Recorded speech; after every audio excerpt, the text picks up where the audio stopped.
रात को 1 बजे रामगढ़ का 5 मंजिला कलावती हॉस्पिटल एक भूत बंगले जैसा लग रहा था। चारों तरफ सन्नाटा था और उस सन्नाटे में एक पायल की आवाज गूंज रही थी।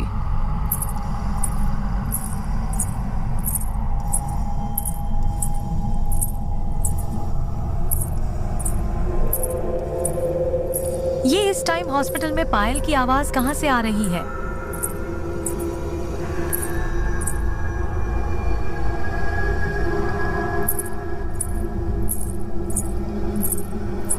अरे होगी कोई गांव की आवाज, तुम्हें पता है ना इन लोगों का। अब छोड़ो और उस दिल के मरीज को देखो जाकर। नर्स उस मरीज के पास पहुंची। उस समय तक सब कुछ नॉर्मल था, लेकिन तभी अचानक उस मरीज का बीपी बढ़ने लगा। उसकी सांसें तेज हो गईं और वो छटपटाने लगा। नर्स डॉक्टर को बुलाने के लिए भागने ही वाली थी, पर तभी उस मरीज ने नर्स का हाथ पकड़ लिया और दूसरे हाथ से वो एक तरफ को इशारा करने लगा। ये अरे मुझे छोड़ो, मैं डॉक्टर साहब को बुलाकर लाऊंगी, तभी तो तुम बच पाओगे। लेकिन उस मरीज ने नर्स का हाथ नहीं छोड़ा। अब वो इतनी बुरी तरह तड़प रहा था जैसे कोई उसे करंट लगा रहा हो, और उस मरीज का तड़पना बंद हो गया। वो मर गया, लेकिन उसकी एक उंगली अभी भी एक तरफ इशारा कर रही थी। नर्स ने जब उस तरफ देखा तो सामने एक प्रेग्नेंट औरत खड़ी थी जिसकी टांगों के बीच से खून टपक रहा था और वो लगातार उसे घूर रही थी। वो फिर चिल्लाकर वहां से भागी। कोई है, यहाँ कोई है, कोई है। क्या हुआ? यह अस्पताल सही नहीं है। यहाँ रोज एक मरीज की सडन डेथ होती है, और आज मैंने उस सडन डेथ की वजह को देख लिया। क्या मतलब? मतलब यह है कि मरीज बीमारी से नहीं मर रहे हैं, वो खौफ से मर रहे हैं। इस अस्पताल में कोई भूत है। मैं तो जा रही हूँ यहाँ से। मुझे भले कहीं और काम मिले या ना मिले, पर मैं यहाँ काम नहीं करूंगी। यह कहकर वो नर्स अस्पताल से भाग गई और फिर कभी वापस नहीं आई। हालांकि उसकी बात पर किसी को यकीन नहीं हुआ। सबको यही लगा कि दिल का मरीज था, बस मर गया। 2 दिन बाद उस अस्पताल में 2 इंटर्न आए। प्रेम और डॉक्टर राहुल प्रेम कबीर जी का शिष्य था। नर्स उन्हें डॉक्टर प्रकाश के पास ले गई। ये है हमारे senior doctor Prakash. Hello sir.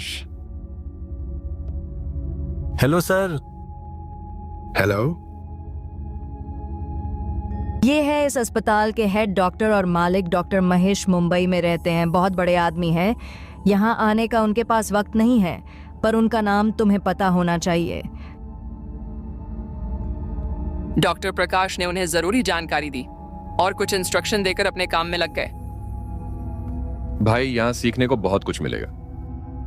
हाँ, पर यह अस्पताल थोड़ा अजीब नहीं लग रहा है क्या?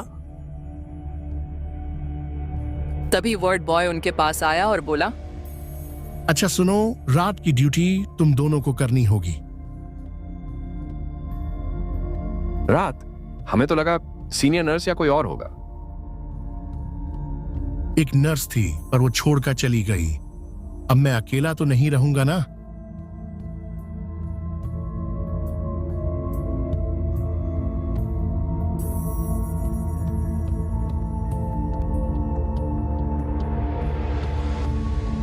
दोनों ने मना करना चाहा, पर मजबूरन मान गए। अस्पताल में चारों तरफ सन्नाटा था। यार, ये जगह तो सच में हॉरर फिल्म का सेट लगता नहीं। यार बस रात बितक जाए, कल से दिन की शिफ्ट ले लेंगे। इंटर्न्स को डे शिफ्ट नहीं मिलती यार, भूल जा।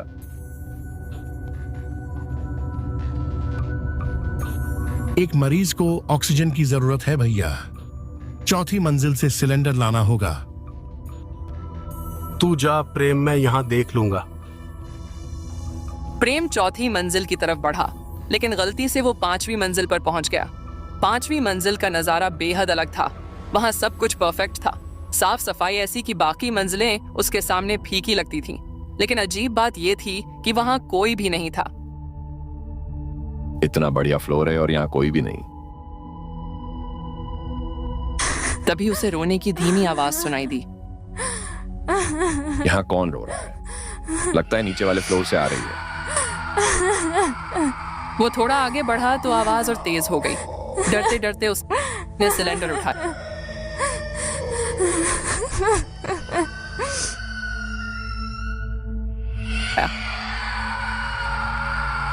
आ गया।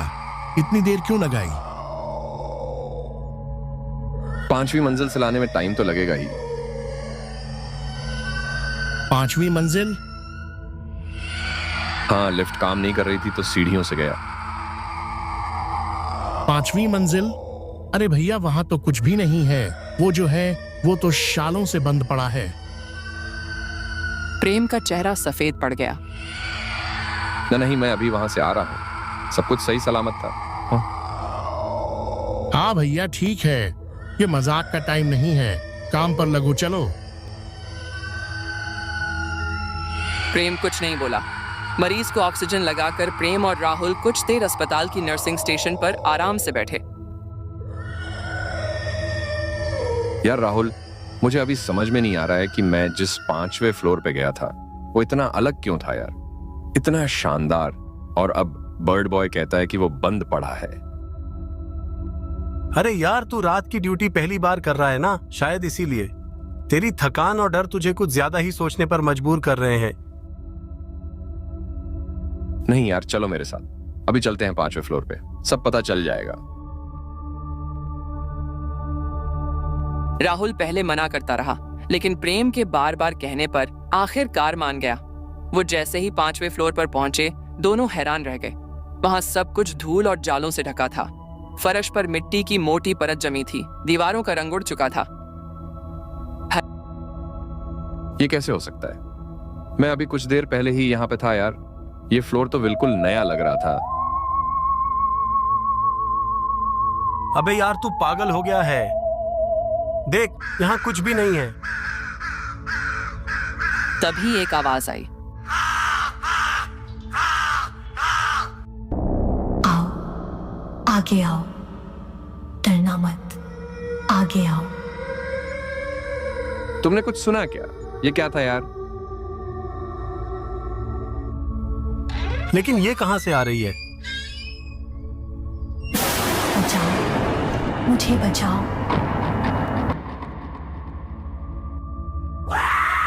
वो महिला मरीज कुछ कहने की कोशिश कर रही थी, लेकिन इसकी आवाज जैसे गले में ही अटक गई थी। तभी अचानक वो जोर जोर से कांपने लगी और उसकी सांसें रुक गईं। ये क्या हो रहा है?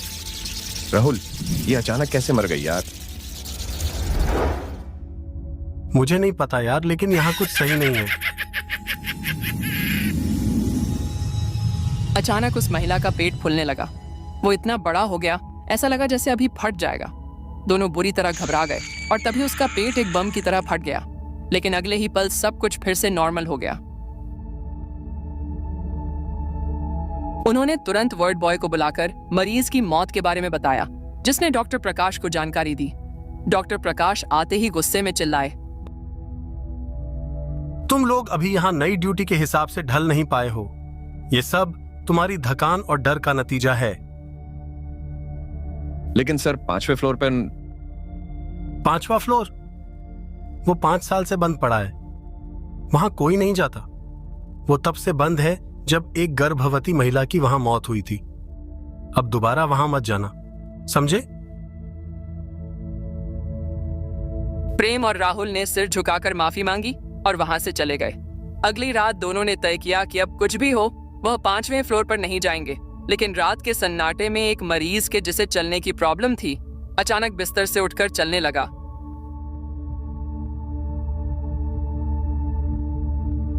राहुल, ये मरीज तो चल ही नहीं सकता था ना?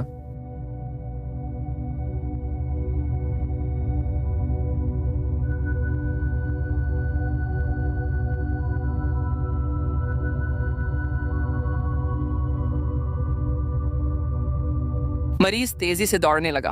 उसकी चाल इतनी डरावनी थी कि दोनों सहम गए। लेकिन वो भागता गया। अचानक वो मुड़ा और उसकी शक्ल डरावनी हो गई। वो वापस आकर अपने बिस्तर पर गिर पड़ा। दोनों दौड़कर उसके पास पहुंचे, लेकिन वो मर चुका था। तभी अचानक उसने दोनों का गला पकड़ लिया। राहुल चिल्लाने लगा और प्रेम सतनाम का जप करने लगा। बचाओ, बचाओ, बचाओ। वार्ड बॉय दौड़ कर आया, लेकिन वहां सब कुछ सामान्य था। मरीज अब शांत था, लेकिन हमेशा के लिए। प्रेम और राहुल ने उस मरीज की मौत की जानकारी डॉक्टर प्रकाश को दी।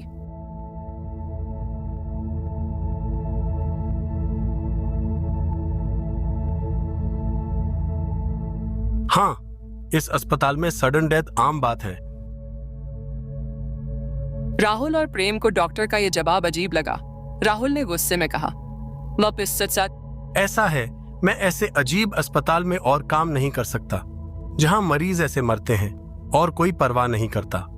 वहां काम करना नामुमकिन है। राहुल ने नौकरी छोड़ दिया और वहां से चला गया, लेकिन प्रेम रुक गया। राहुल जा सकता है, लेकिन मैं यहां से ऐसे नहीं जाऊंगा। मुझे यह पता लगाना है कि इस अस्पताल में आखिर चल क्या रहा है। अगली रात प्रेम अकेला नर्सिंग स्टेशन पर बैठा था। तभी एक गर्भवती महिला उसके पास आई। मुझे मदद चाहिए, प्लीज हेल्प मी। प्रेम ने उसे लेटाया और तुरंत डॉक्टर प्रकाश और नर्स को बुलाया।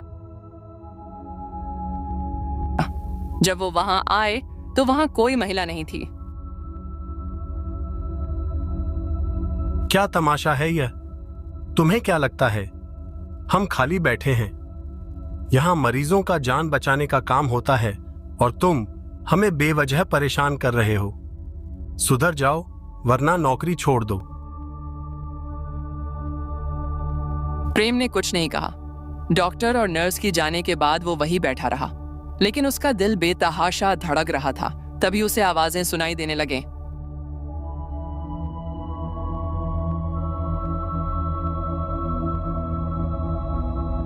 पांचवें फ्लोर पर आओ, मुझे बचाओ प्लीज। प्रेम घबराया, लेकिन आवाजों के पीछे पीछे चल पड़ा। सीढ़ियां चढ़ते हुए उसके पसीने छूट रहे थे। सतनाम का जाप करते हुए जब वो 5वें फ्लोर पर पहुंचा तो वहां का मंजर वही था, धूल, मिट्टी और जाले। लेकिन इस बार बीच में एक सड़क बेड पर वही सिकमा गर्भवती महिला बैठी थी।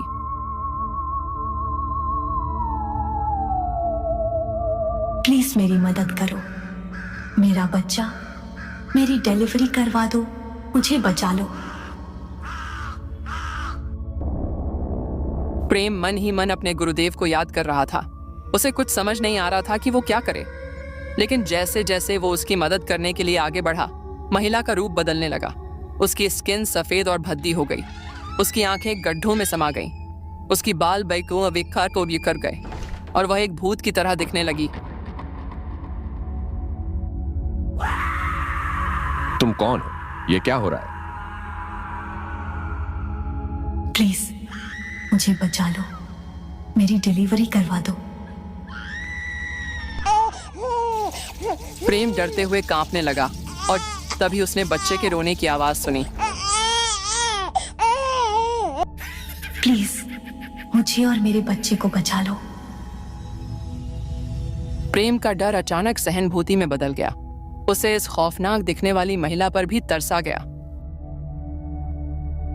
मैं तुम्हारी मदद करूंगा, मुझे बताओ मुझे क्या करना होगा। महिला ने हैरानी से प्रेम की ओर देखा और उसका रूप फिर से पहले जैसा हो गया। पर जैसे ही प्रेम महिला की मदद करने के लिए आगे बढ़ा, माहौल अचानक बदलने लगा। 5वें फ्लोर की धूल, गंदगी और जाले गायब हो गए। वहां एकदम चमकदार सफाई और नई दीवारें दिखने लगी। ऐसा लग रहा था मानो वो किसी और ही दुनिया में आ गया हो। महिला अब धीमे धीमे प्रेम की ओर बढ़ने लगी।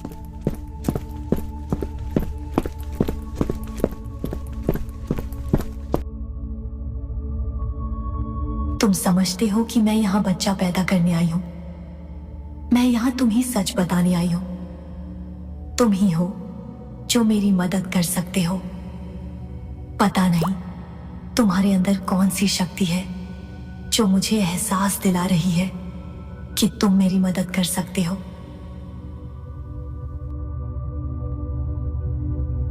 इतना कहते ही महिला का पेट अचानक अंदर चला गया।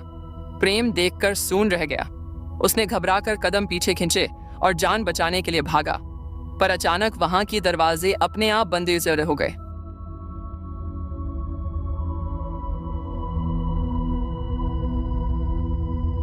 डरा हुआ प्रेम अगली सुबह अस्पताल के हेड डॉक्टर महेश को कॉल करता है। सर, वो महिला वो बुरी आत्मा है सर। उसने कहा है कि जब तक वो आपको मार नहीं देगी चैन से नहीं बैठेगी। क्या बकवास कर रहे हो? ये कैसा मजाक है? सर प्लीज मेरी बात मानिए। वो आत्मा सबको मार रही है। हमें किसी तांत्रिक या पंडित को बुलाना होगा। मेरे पास एक आइडिया है। वो आपको देखकर बेकाबू हो जाएगी और तब तांत्रिक उसे कैद कर लेगा। डॉक्टर महेश ने बड़ी मुश्किल से प्रेम की बात मान ली। अगले दिन वो अस्पताल पहुंचे। अस्पताल पूरी तरह खाली था। वहां कोई मरीज, नर्स या अन्य स्टाफ नहीं था। प्रेम, ये क्या मजाक है? अस्पताल में कोई भी क्यों नहीं है? सर, मैंने सबको ये कहकर छुट्टी पर भेज दिया है कि आप अस्पताल चेक करने आ रहे हो।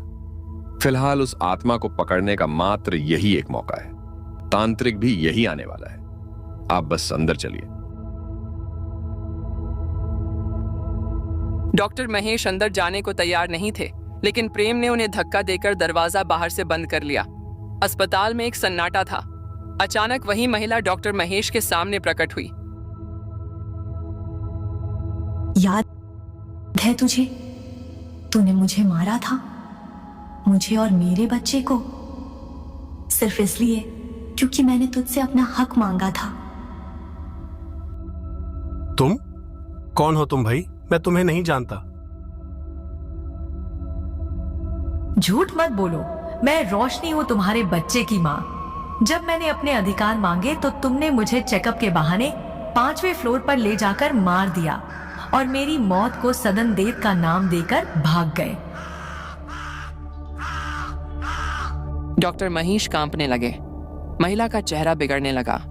उसकी आंखें गड्ढों में धंस गई और उसके होठों से खून टपकने लगा। उसने डॉक्टर को उठाकर दीवार से पटका। उसी समय प्रेम ने दरवाजा खोल दिया और आतार अंदर आया। रोशनी ने मुझे सब कुछ बता दिया है। अब तुम्हारा पर्दाफाश होगा। या तो तुम अपना जुर्म इंटरनेट पर लाइव कबूल करो या फिर वो तुम्हें और तड़पाएगी।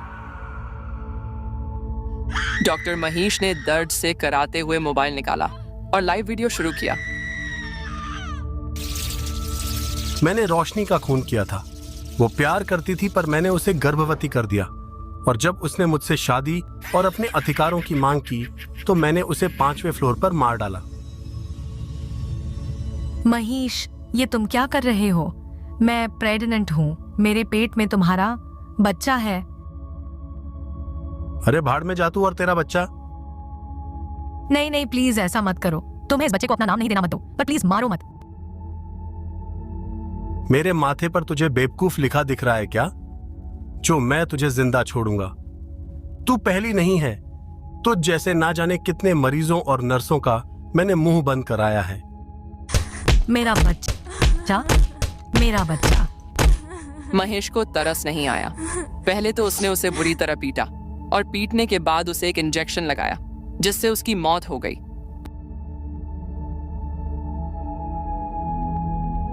रोशनी को मारने के बाद मैंने उसकी बॉडी पार्ट्स को ब्लैक मार्केट में बेच दिया, और ऐसा मैंने कई औरतों के साथ किया है।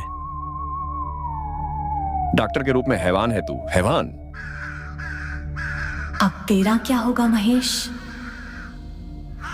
कहते ही उसने डॉक्टर महेश का गला पकड़ा और उसे जैसे ही मारने की कोशिश की, प्रेम ने अपने गुरुदेव को याद किया और तभी वहां कबीर साहिब जी प्रकट हो गए।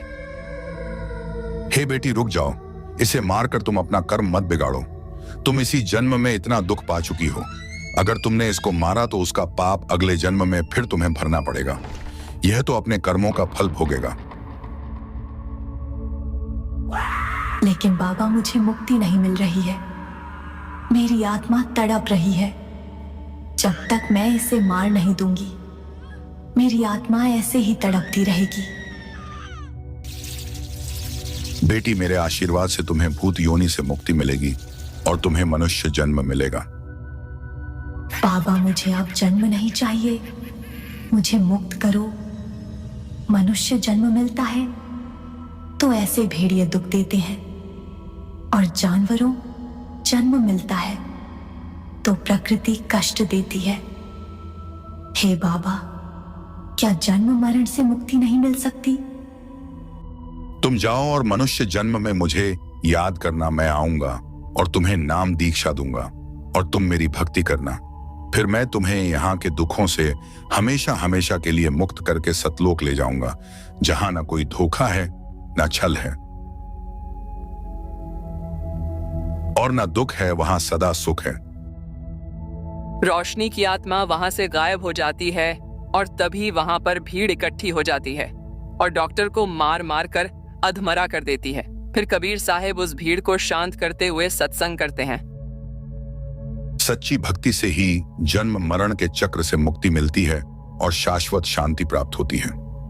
संसार की मिथ्या बातें, यह भौतिक संसार दुख, रोग और मृत्यु से भरा हुआ है और इससे मुक्ति पाने का एकमात्र उपाय सच्ची भक्ति है। काल के जाल से मुक्ति। वे काल ब्रह्म द्वारा रचित इस संसार को माया का जाल है और उससे बचने के लिए सच्ची भक्ति करनी चाहिए। सच्चा गुरु ही पूर्ण परमात्मा तक पहुंचने का मार्ग दिखा सकता है।